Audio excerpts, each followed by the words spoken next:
Apa kabarnya hari ini? Luar biasa karena kita punya Tuhan yang luar biasa. Iya, tema dari gereja ini ya adalah mempersiapkan untuk menjadi para penuai. Karena saudara ya kita percaya bahwa saya mengatakan tadi pagi tidak semua orang terpanggil jadi pendeta. Tidak semua orang terpanggil jadi penginjil. Tidak semua orang terpanggil menjadi gembala, tapi semua kita terpanggil untuk menjadi penuai. Amin. Ya, dan untuk menjadi penuai itu Tuhan persiapkan kita. Ketika selesai pandemi, ya, puji Tuhan kami dibukakan Tuhan pelayanan lewat YouTube. Saya dan suami bertanya, Tuhan mau bawa pelayanan kami ini kemana? Karena banyak teman-teman, banyak para pendeta itu yang berkata pada saya, Ibu udah waktunya Ibu buka gereja ya. Ayo Ibu buka gereja sekarang. Tapi saya bilang ya saya harus bertanya pada Tuhan, bukan apa yang orang mau, tapi apa yang Tuhan mau. Karena kita harus mencapai semua kehendak Tuhan dalam hidup kita, dalam pelayanan kita. Tidak bisa ikut-ikutan, oh orang semua sudah jadi gembala, saya juga harus jadi gembala. Karena pencapaian tertinggi itu kalau sudah jadi gembala, enggak seperti itu saudara. Ya saya tahu jadi gembala itu juga puyeng ya enggak Pak? Ya puyeng loh jadi gembala, menghadapi jemaat sekian banyak ya. Apalagi ada masalah dikit yang ditelepon Pak Gembala, sakit perut telepon Pak Gembala, tapi jemaat di sini tidak kan ya? Amin, tidak ya? Semua sudah mandiri, amin. Ya, kalau yang belum mandiri itu kan ada loh gembala saudara, jemaatnya sakit perut, telepon Pak Gembala, sakit kepala, telepon Pak Gembala, bisul, telepon Pak Gembala. Ya, tidak gampang untuk menjadi gembala itu kalau bukan panggilan, saya tidak bisa jadi gembala. Ya, makanya kalau saudara yang ikuti pengajaran saya, ya orang, Bu doakan dong, saya bilang, berdoa sendiri. Doa yang paling berkuasa itu waktu kau masuk dalam kamar, tutup pintu. Lalu kau nangis sama Tuhan, itu doa yang paling berkuasa. Karena tidak ada pendeta hebat.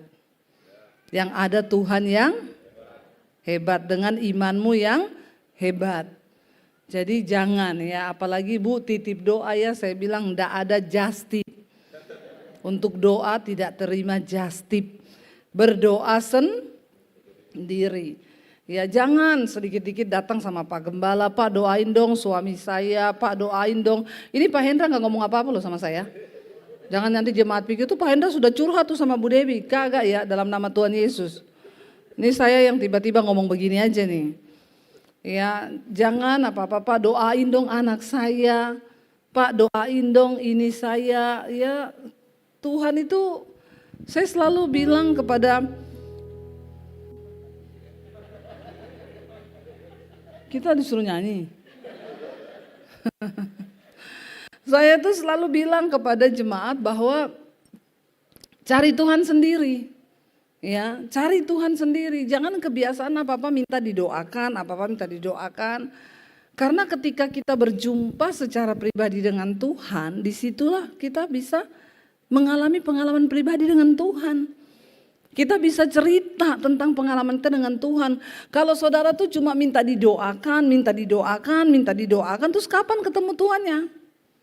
Amin. Ayo kalau mau jadi penuai, ya harus mencari Tuhan sendiri.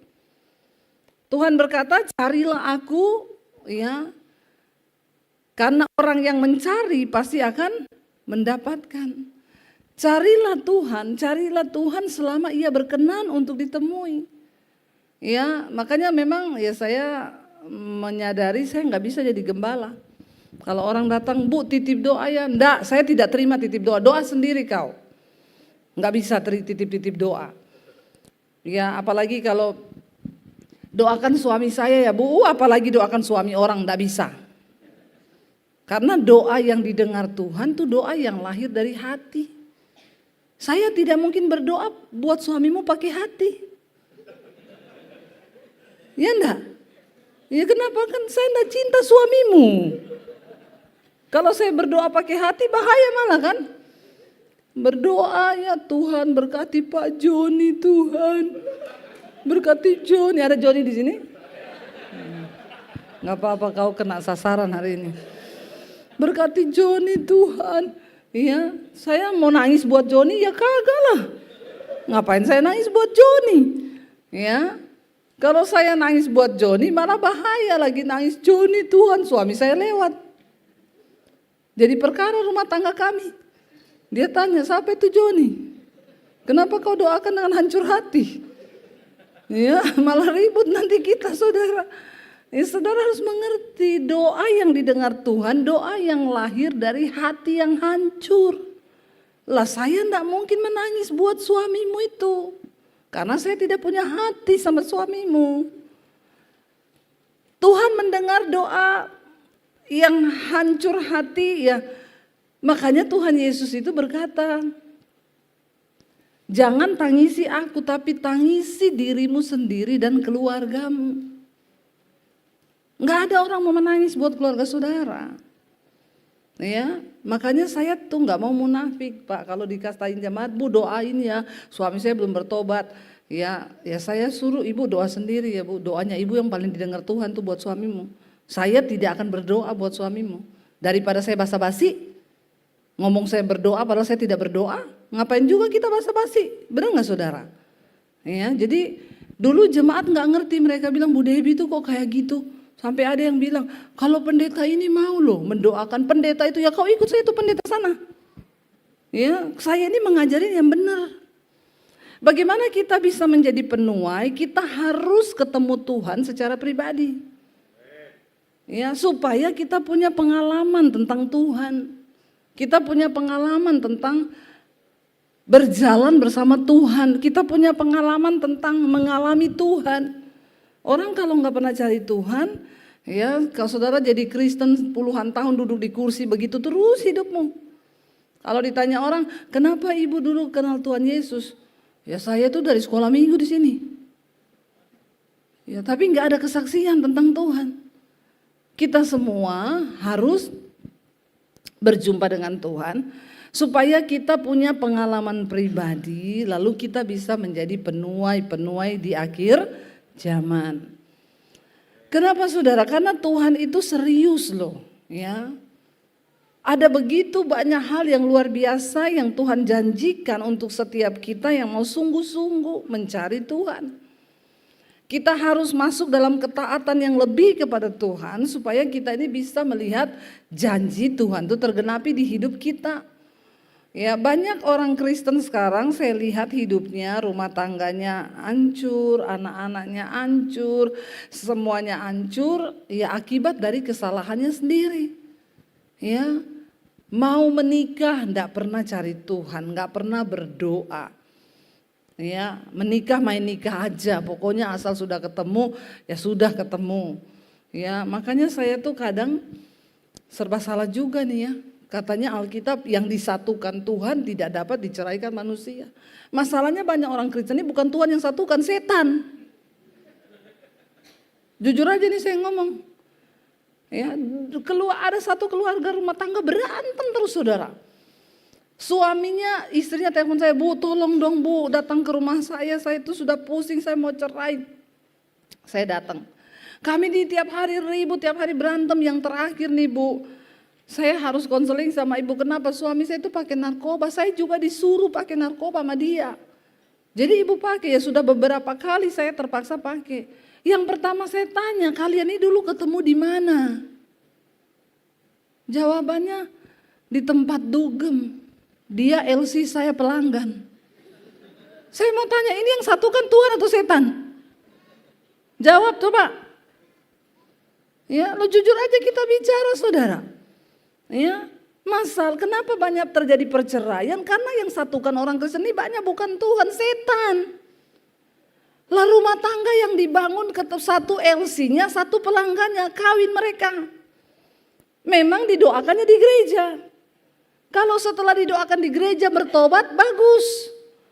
masalahnya cuma mau didoakan. Bahkan banyak yang datang sama pendeta, Pak saya mau mau pemberkatan di gereja Bapak ya. Kamu gereja di mana? Nggak ada gereja, cuma sekarang mau pemberkatan aja. Terus soalnya sudah hamil. Ini yang satukan Tuhan? Siapa yang satukan kalau begini? Setan. Ya. Ada lagi orang banyak datang, Bu saya mau menikah, Ibu bisa pemberkatan nikah enggak buat saya? Kamu gereja di mana? Ada sih gereja saya Bu, tapi saya enggak mau sama gereja saya sama Ibu aja. Kenapa? Lah di gereja saya itu harus konseling pranikah dulu 6 bulan Bu. Oh jadi kamu mau sama saya? Iya. Ibu ada konseling pranikah? Enggak ada. Berapa lama? 2 tahun. Ya Allah lama banget Bu. Saya mending saya konseling kamu sebelum menikah 2 tahun. Daripada setelah kamu nikah terus kamu konseling sama saya 10 tahun. Saya ini gak kurang kerjaan ngurusi kamu. Amin apa amin? Coba tolong orang Kristen tuh dibuka paradigmanya, nih otaknya ini dibuka. Supaya kita ini jadi orang yang katanya anak Tuhan, orang Kristen, ya, tapi hidupnya itu juga berdampak dan menjadi berkat. Supaya orang lain yang melihat hidup kita ini mendapat berkat dan mereka tuh tertarik untuk datang sama Yesus. Ya, yang ada itu sekarang orang, ya saya sih, ya ajarannya Yesus senang ya, tapi lihat orang Kristen yang nggak senang saya Bu. Banyak tuh saya temui saudara. Ya, kenapa? Karena kita ini nggak mau taat sama firman Tuhan. Cari jodoh dengan cara sendiri. Sudah nikah, rumah tangganya berantakan, datang. Bu, kalau memang Tuhan itu ada, katanya rencana Tuhan itu rencana yang terbaik. Kenapa saya mengalami begini? Saya bilang, Pret, kau itu bikin jalan sendiri. Kau menempuh kehendakmu sendiri. Setelah Tuhan, ya setelah kau mengalami yang hal tidak enak, terus kau bilang Tuhan lagi. Ya kau dulu berdoa cari jodoh, kau berdoa enggak? Kau puasa enggak? Kau tanya Tuhan enggak? Ya udah gitu, ya ada saudara ibu-ibu. Bu saya ini mau cerai Bu, suami saya gini-gini, enggak boleh cerai Bu. Ya karena firman Tuhan berkata ibu harus berdoa buat suami ibu. Ya tapi ini suami saya itu pemabuk, penjudi, tukang selingkuh gini-gini. Ya itu sudah risiko. Siapa dulu yang suruh ibu nikah? Dia bilang ya memang saya sih menikah waktu itu saya sendiri yang pilih. Ibu dijodohin? Ya enggak, itu pilihan saya. Ya tetap doakan. Ibu enak aja ngomong doakan. Ibu tuh enggak rasa suami saya. Ya saya enggak mau rasa suamimu. Kenapa kau suruh rasa suamimu saya? Saya punya suami sendiri. Ya itu kan suamimu kau yang rasa lah. Hello. Amin yang muda-muda. Jangan bilang cinta itu buta. Cinta itu melek. Kalau sudah nikah baru kau buta. Karena udah gak bisa bikin apa-apa, sudah terlanjur.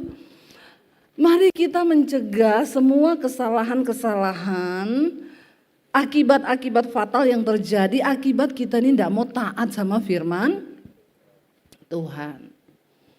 Ya, ketika saya bertobat, saya berdoa buat jodoh. Tadinya saya itu tidak mau menikah, saya pikir saya tidak usah menikah, saya melayani Tuhan saja. Tapi satu saat Tuhan bicara sama saya, kamu harus menikah, karena kamu terlalu cantik untuk tidak menikah. Masalah buat lo. Lalu saya berdoa saudara, Tuhan kalau memang Tuhan mau kasih saya jodoh, ya kasih jodoh yang saya mau menikah itu ketemu orang yang mendorong saya untuk menggenapi rencana Tuhan atas hidup saya. Kalau yang datang laki-laki yang tidak menggenapi rencana Tuhan atas hidup saya, mending saya tidak nikah. Kita harus berani berkata seperti itu untuk menggenapi rencana Tuhan di hidup kita. Apalagi ini anak-anak muda, saya lihat banyak anak muda ini. Ya, jangan kau bilang ya itu tadi cinta itu buta. Ya orang tuh kalau udah kelepek-kelepek ya. Kalau teleponan, sudah makan sayang? Belum. Aku ndak bisa makan tanpa dirimu. Pret lu.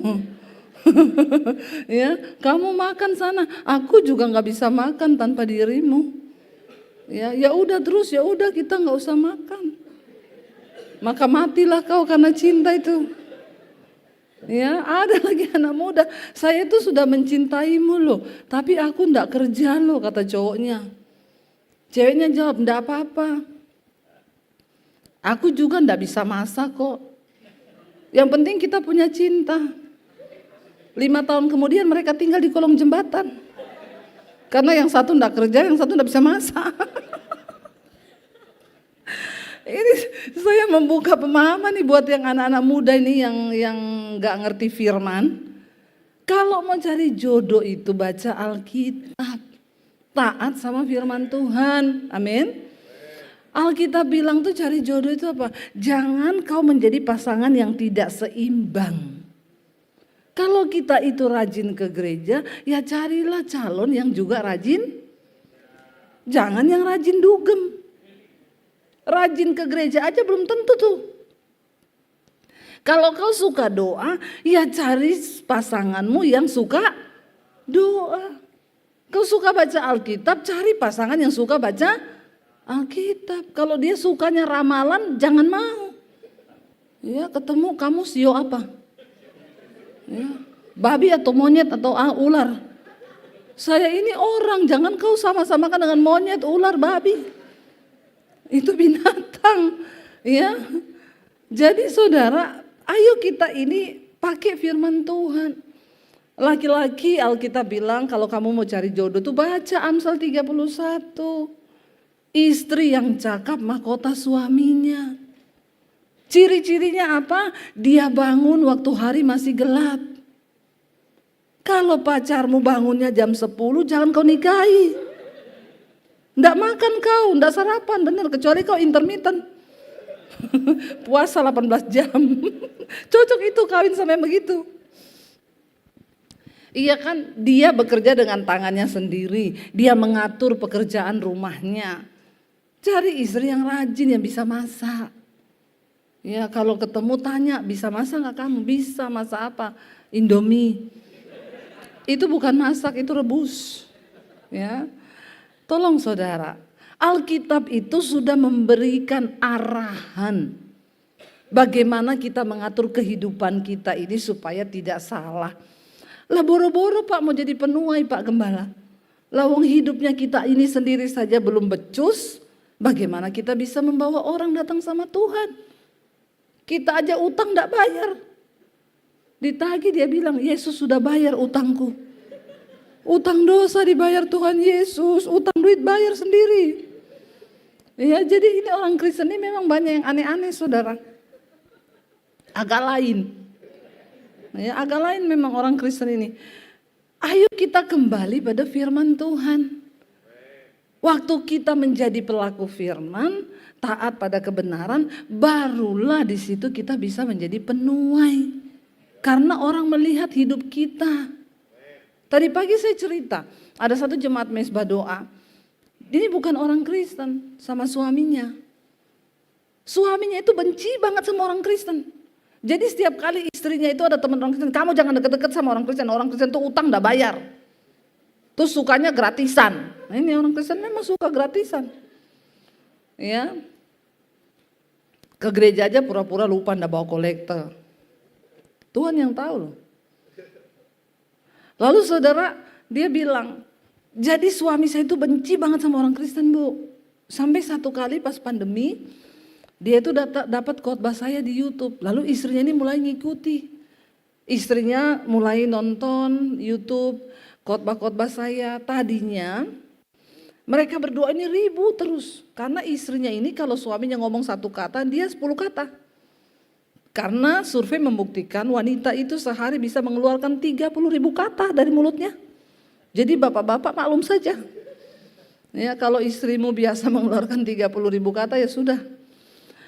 Lalu saudara ribut terus sama suaminya. Tiba-tiba ketika ibu ini mulai ikuti khotbah saya, dia mulai mempraktekkan firman Tuhan, dia berubah.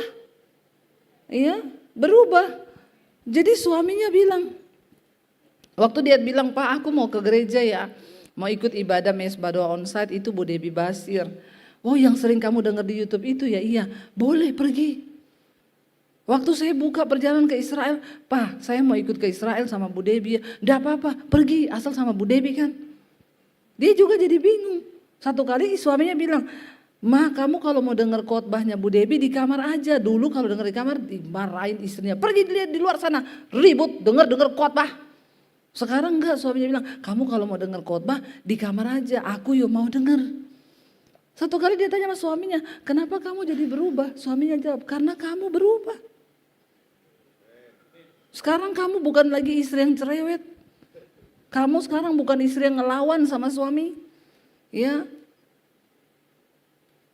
Kata Pak Hendro tadi malam, saya punya teman, istri itu harus tunduk sama suami ya Pak. Ya sebenarnya istri kita ini bukan tidak tunduk tapi berani. Ya, istri kita ini bukan tidak tunduk Pak, tapi istri ini berani sama suami. Itu bahasa halus sebenarnya ya, tapi nyelekit. Jadi saudara ya, akhirnya suaminya ini melihat perubahan istrinya. Lalu dia, gak apa-apa kamu ke gereja aja, karena aku melihat hidupmu berubah. Bagaimana kita bisa menjadi penuai? Kita nggak usah ngomongin ayat dari A sampai Z. Di dalam Yakobus pasal yang kesekian, sekian. Nggak perlu. Ketika hidup kita berubah menjadi berkat, ya maka disitulah orang itu tertarik. Dan suaminya mulai tertarik. Aku yuk pengen kenal Tuhan Yesus dong. Karena aku pengen berubah. Amin saudara. Dan kalau kita ini menuruti firman Tuhan, Alkitab berkata, saudara, begitu banyak janji Tuhan yang bisa terjadi di hidup kita. Karena kebahagiaan di hidup kita itu hanya ketika kita memilih untuk hidup taat melakukan firman Tuhan. Ya, nggak ada yang lain. Kebahagiaan hidup kita itu hanya ngikut firman, udah aman. Makanya saya tuh kalau ada jemaat konseling, saya langsung gini, ini nggak nurut firman pasti. Makanya hidupnya begini nih. Kalau kau nurut firman saudara, itu hidupmu tuh lurus. Ya ada tantangan iya, tapi itu akan menjadi sebuah kebahagiaan. Ya bukan karena kita salah memilih, bukan karena ya masalah itu datang karena kebodohan kita. Nah sekarang ini banyak Pak masalah dalam kehidupan orang Kristen Pak Gembala. Itu terjadi karena kebodohan mereka yang tidak mau melakukan firman Tuhan.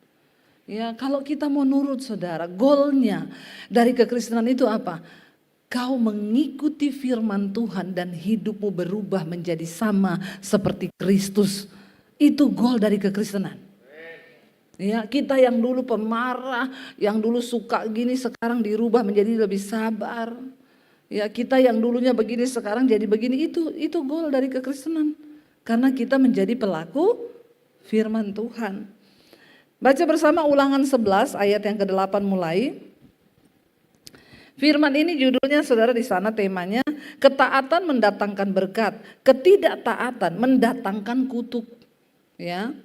Kalau saudara lihat di Alkitab saudara, ketaatan mendatangkan berkat, ketidaktaatan mendatangkan kutuk. Jadi ternyata kutuk terjadi bukan karena kita ini pergi ke gunung, bertapa, di bawah pohon, bawa sesajen, kau terkutuk. Enggak usah tunggu yang begitu.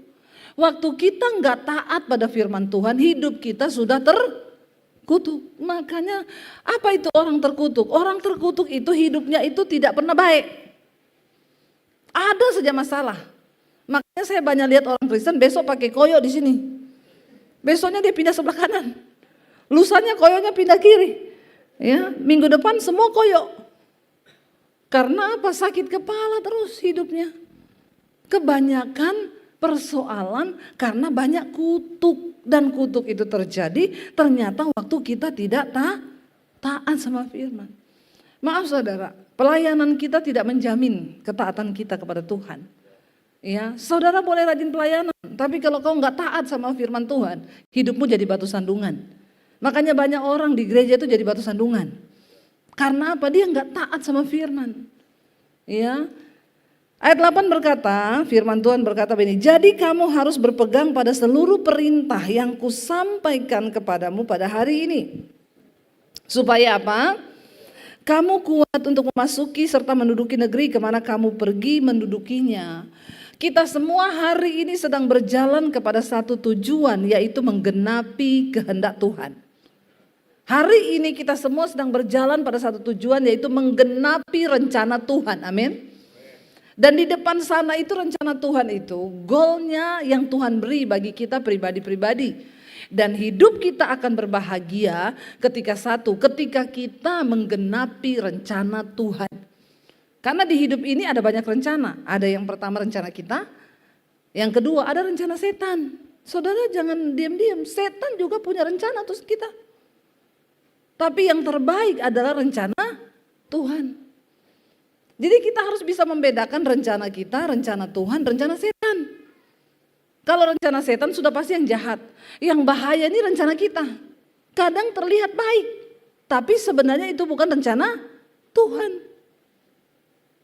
Makanya Yesus bisa mengajarkan kita doa, datanglah kerajaanmu, jadilah kehendakmu. Di bumi seperti di surga, dalam hidupku seperti di surga. Iya. Kita harus mempersiapkan diri untuk bisa mencapai semua rencana Tuhan atas hidup kita. Maka kita harus berpegang pada firman Tuhan yang kita dengar, saudara.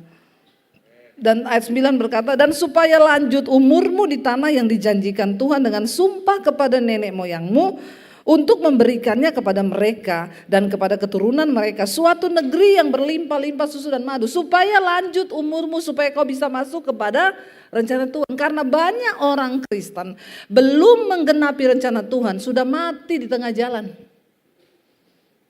Betapa sia-sianya, saudara, kalau kita mati tapi kita belum menggenapi rencana Tuhan atas hidup kita.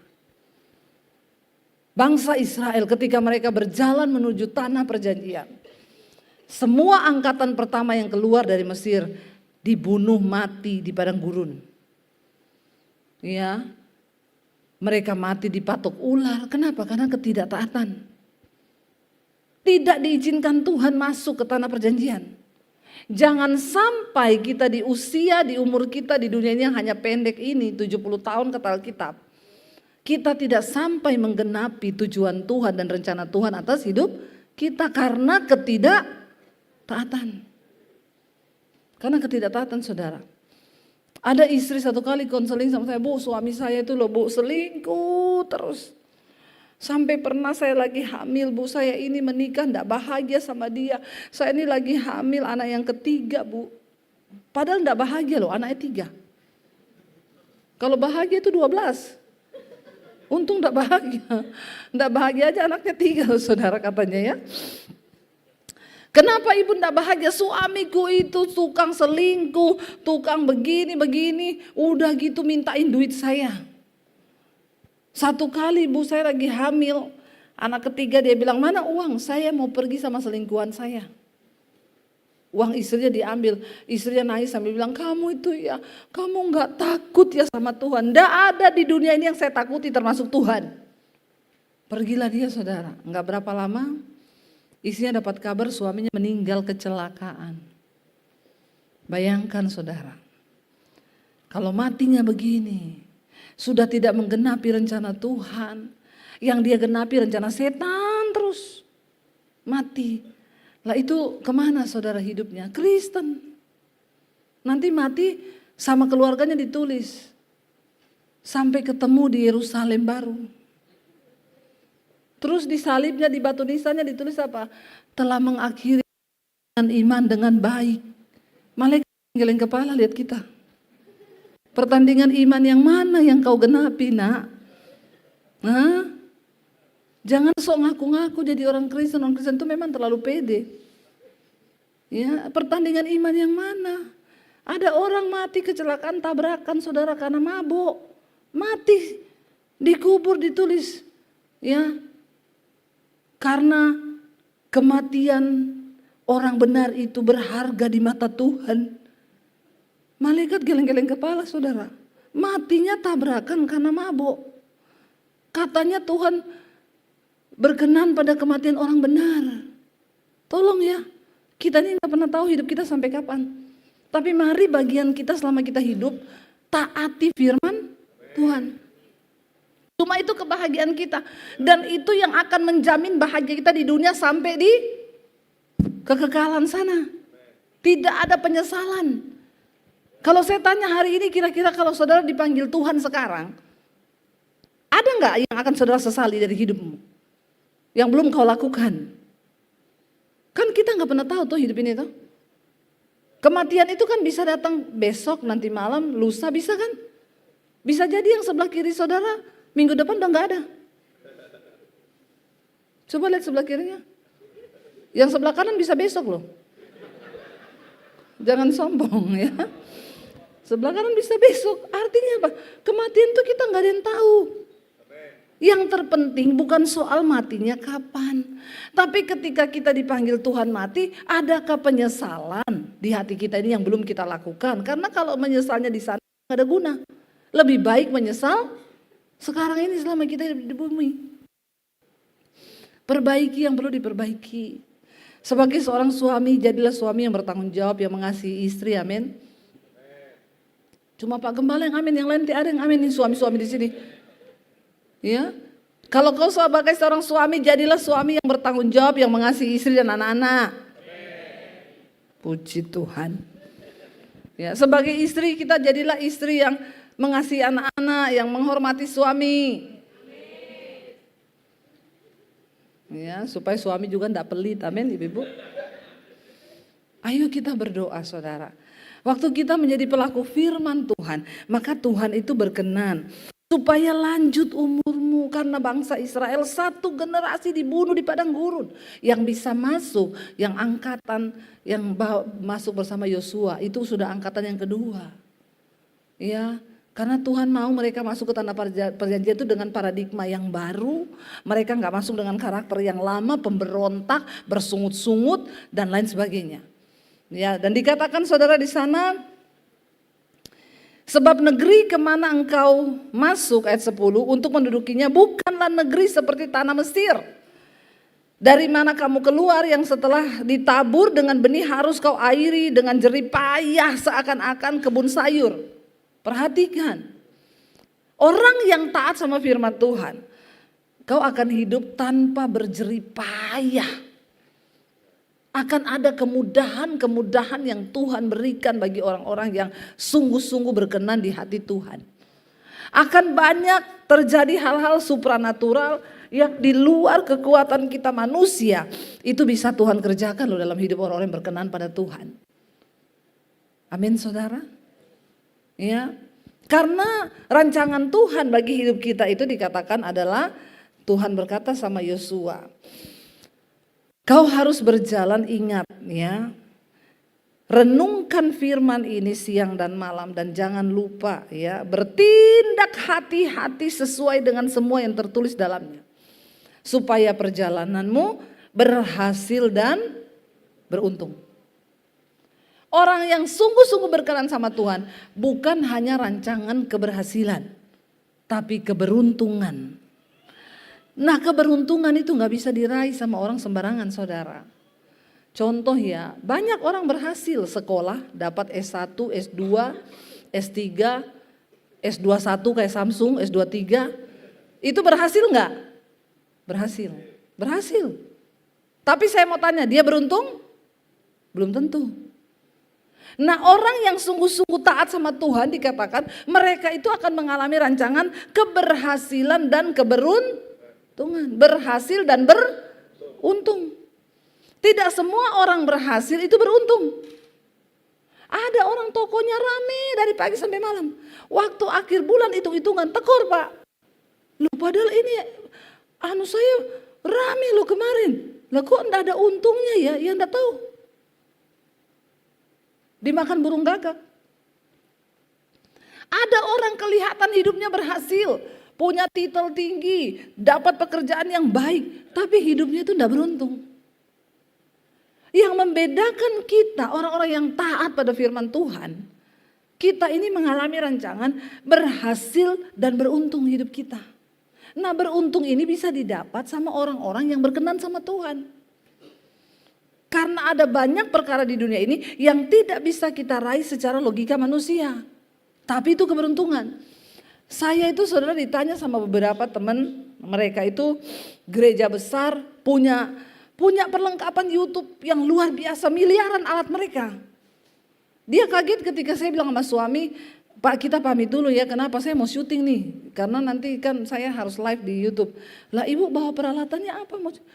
Kadang cuma pakai HP. Ibu syuting di YouTube pakai HP, iya. Itu loh yang saya heran dari Bu Dewi ini. Cuma syuting pakai HP. Yang nonton 50.000, kadang 100.000. Saya nih loh Bu, alat saya nih miliaran loh Bu. Tayang yang nonton 3.000, 4.000. Saya bilang itu gak bisa ditiru Pak. Itu namanya keberuntungan. Dari mana? Dari Tuhan. Tidak pakai peralatan yang mewah sampai miliar-miliar, enggak.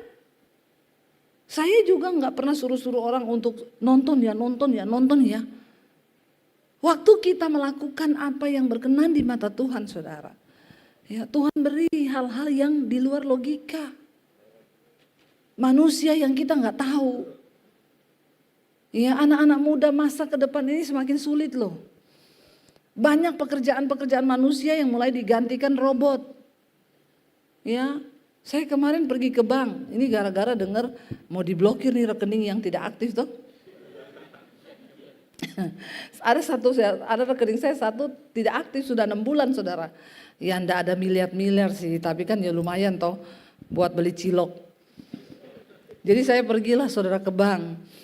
Saya kaget duduk di bank, saya bilang sama suamiku, enggak ada orang banknya. Zaman dulu waktu saya buka di situ rekening, itu semua teller di depan. Saya bilang suami, ini kenapa enggak ada orang, cuma security satu.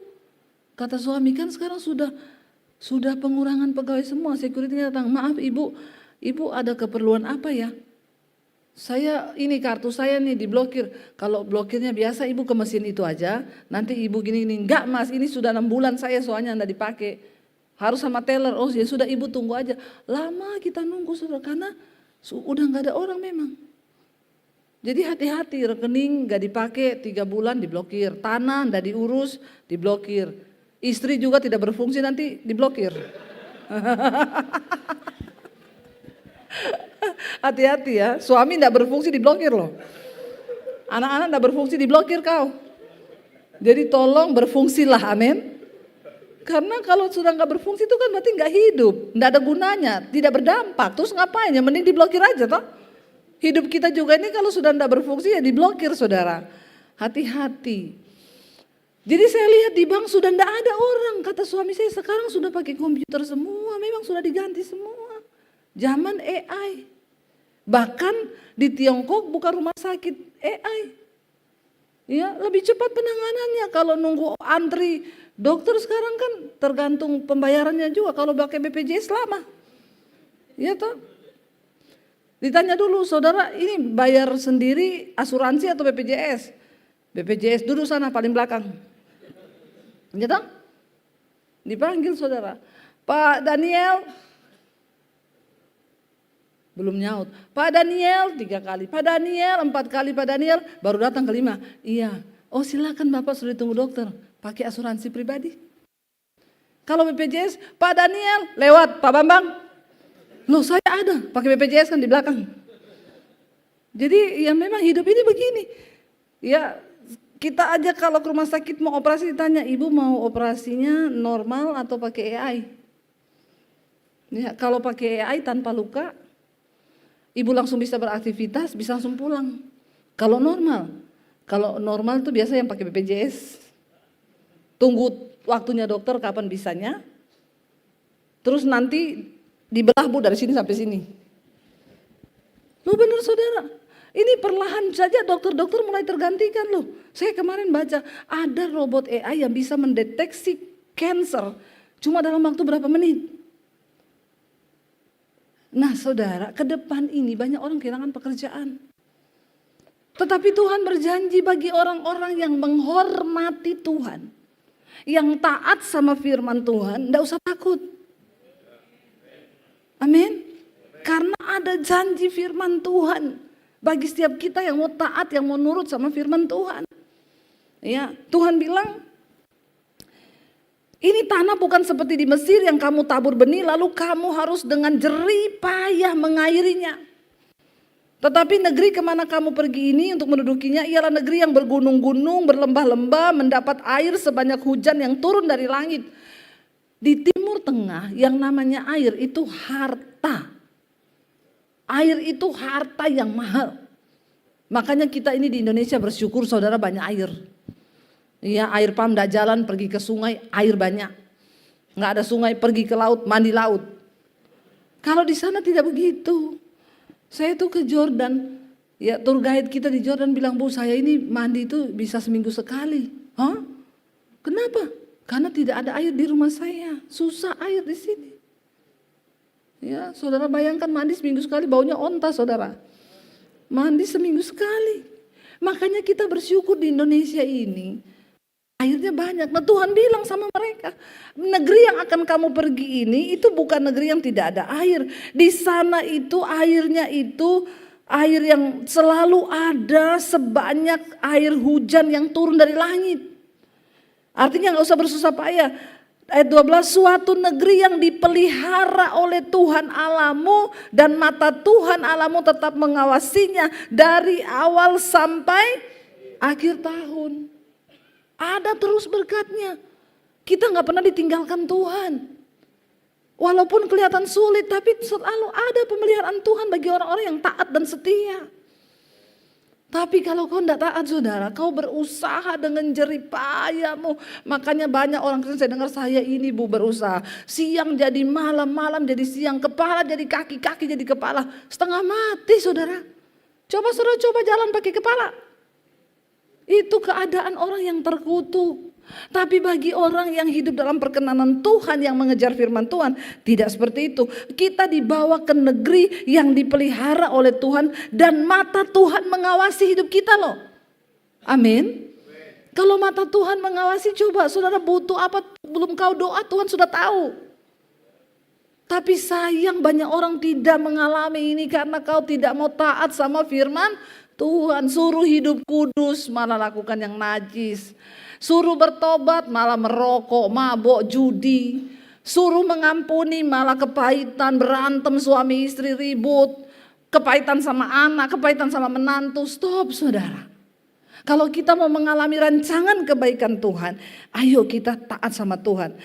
Kalau itu akan terjadi kalau apa? Firman Tuhan berkata ayat 13. Jika kamu dengan sungguh-sungguh mendengarkan perintah yang kusampaikan kepadamu pada hari ini, sehingga kamu mengasihi Tuhan Allahmu dan beribadah kepadanya dengan segenap hatimu dan dengan segenap jiwamu, maka Ia akan memberikan hujan untuk tanahmu pada masanya, hujan awal dan hujan akhir, sehingga engkau dapat mengumpulkan gandummu, anggurmu dan minyakmu, dan Tuhan akan memberi rumput di padangmu untuk hewanmu. Sampai hewan kita aja dipelihara Tuhan.